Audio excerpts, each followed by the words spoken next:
नमस्कार मित्रांनो, टेकटॉक मराठी या चॅनलमध्ये आपलं स्वागत आहे. तर आजचा आपला विषय आहे की जे वडीलधारे लोक आहेत, ज्यांना काही जास्त म्हणजे ज्यांचं एज्युकेशन जास्त नाही किंवा ज्यांना टेक्निकल गोष्टी माहिती स्पेशली मोबाईलमधल्या, तर त्यांनी नवीन फोन घेताना कुठल्या गोष्टी कन्सिडर केल्या पाहिजेत, कुठल्या गोष्टी बघून फोन घेतला पाहिजे, याविषयी आपण डिस्कस करणार आहोत. तर पहिली गोष्ट आहे की आपण आपलं बजेट पहिलं फिक्स केलेलं पाहिजे, की आधीच आपण ठरवलं पाहिजे की आपल्याला 10,000चा फोन घ्यायचा आहे किंवा 15,000चा फोन घ्यायचा आहे. ऐनवेळी दुकानामध्ये जाऊन आपलं बजेट आपल्याला वाढवायचं नाही. अ, जसं की दुकानदार आपल्याला अ, वेगवेगळ्या प्रकारचे ब्रँडचे मोबाईल दाखवून दुकानामध्ये गेल्यानंतर मग आपल्याला जे आपलं बजेट फिक्स केले त्यापेक्षा दुसरा मोबाईल भारी वाटायला लागेल. मग उगाच आपण आपलं बजेट स्ट्रेच करतो की 10,000च्या ऐवजी 20,000चा किंवा 20,000च्या ऐवजी 30,000चा मोबाईल घेऊन आपले पैसे वेस्ट करू शकतो. तर दुसरी गोष्ट आहे की ब्रँड्स घेताना आपण जे वेल नोन ब्रँड्स आहेत की जे विवो, ओप्पो, सॅमसंग, रिअलमी अशा प्रकारच्या ब्रँडचा फोन घ्यायचा आहे. अ, असा नवीन ब्रँडचा किंवा आपण कुठलं नाव ऐकलेलं नाही असे नवीन नवीन मोबाईल मार्केटमध्ये येतात. जसं की अल्काटेल आहे, नंतर AI प्लस आहे, की जे नवीन ब्रँड आहेत. जास्त त्यांचे रेप्युटेशन नसते, सर्व्हिस सेंटर नसते आणि त्यांची किंमत पण कम्पेअर टू दुसऱ्या फोनशी कमी असते आणि फीचर जास्त देतात. तर या गोष्टीला आपण बळी पडायचं नाही आणि तसे फोन घ्यायचे नाहीत. कारण जर आपण तो फोन घेतला, नंतर कुठला काय प्रॉब्लेम आला तर त्यांचे सर्व्हिस सेंटर वगैरे नसतात जवळ. तर त्याच्यामध्ये आपल्याला प्रॉब्लेम फेस करायला होतो. तर अशा प्रकारचे नवीन ब्रँडचे फोन आपण टाळायचे आहेत. दुसरी गोष्ट आहे, आपण मोबाईल घेताना कमीत कमी 128 GB स्टोरेज असणारा फोन घ्यायचा आहे. अगोदर 4-5 वर्षापूर्वी 64 GB स्टोरेज असणारे फोन पण म्हणजे त्याच्यावरती काम चालायचं आपलं.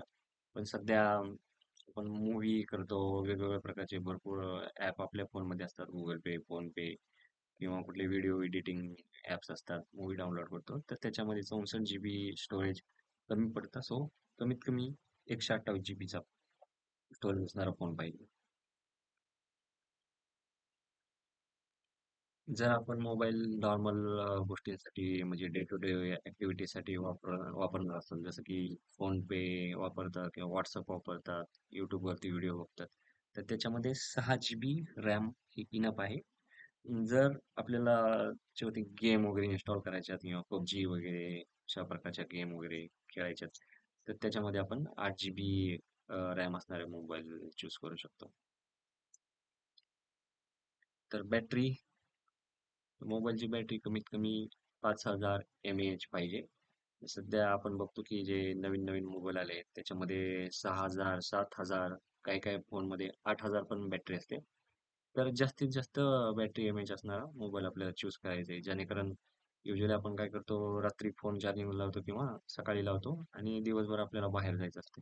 तर जेवढा जास्त एमएचचा आपण फोन घेतो बॅटरी असणारा, जेणेकरून आपल्याला दिवसभर मध्ये कुठे मोबाईल चार्जिंग करायची गरज पडणार नाही. याच्यासाठी 6-7 हजार सध्या मार्केटमध्ये फोन आहेत बॅटरी एमएच असणारे. तर त्या प्रकारे आपण मोबाईल आपला चूज करायचा. जर कॅमेराला आपण जास्त प्राधान्य देत नसतो तर कॅमेराचा जास्त काही विचार करायची गरज नाही. आताचे जे नॉर्मल सगळे फोन आहेत तर त्याच्यामध्ये मिनिमम 50 मेगापिक्सल कॅमेरा असते आणि 50 मेगापिक्सल 100 मेगापिक्सल मेगापिक्सेलवरती काही म्हणजे डिपेंड नसतं. म्हणजे क्लॅरिटी आणि जास्त मेगापिक्सल याच्यामध्ये काही रिलेशन नाहीये. सो जर आपलं डे टू डे मध्ये जर नॉर्मल आपले फॅमिलीचे फोटो काढतात किंवा कुठलं डॉक्युमेंट स्कॅन करायचे याच्यासाठी सध्याचा कुठलाही कॅमेरा लागेल 50 मेगापिक्सल कॅमेरा असेल तरी तो ठीक आहे. आणि आणखी एक गोष्ट बघायची की जेव्हा मोबाईल आपण घेतो, समजा दुकानातून घेतो तर तर उन्हामध्ये गेलं किंवा बाहेर गेल्यानंतर जर आपल्याला डिस्प्ले दिसतोय का हे आपल्याला इन्शुअर करायचंय.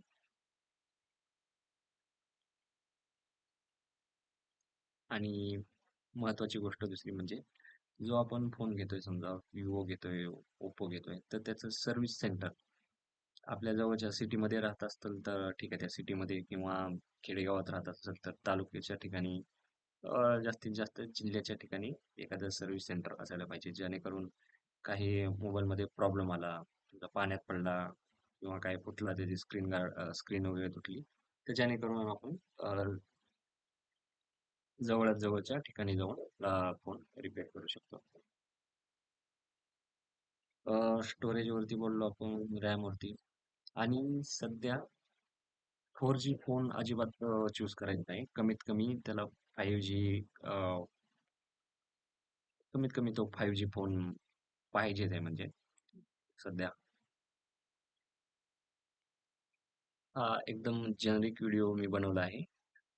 जर तुम्हाला काही कुठला नवीन फोन घ्यायचा आहे तर त्याच्याबद्दल जास्त काही माहिती नाही, तो कुठून घेतला पाहिजे, समजा फ्लिपकार्टहून घेतला पाहिजे की ॲमेझॉनहून घेतला पाहिजे, की काही काही फोन ऑनलाईन वेबसाईटपेक्षा ऑफलाईन म्हणजे दुकानामध्ये जाऊन पण स्वस्त मिळतात, जसे की सॅमसंगचे काही फोन आहेत. जर असा कुठलेही तुम्हाला क्वेश्चन असेल तर तुम्ही कमेंटमध्ये विचारा, आणि मी माझा रिसर्च करून वेगवेगळ्या साईटवरती त्याचं किंमत कम्पेअर करून कुठला नवीन सेल वगैरे येणार असेल तर त्या सेलमध्ये तो फोन कमी पैशामध्ये बसेल, या सगळ्या गोष्टी करून तुम्हाला रिप्लाय करायचा प्रयत्न करेल. थँक्यू.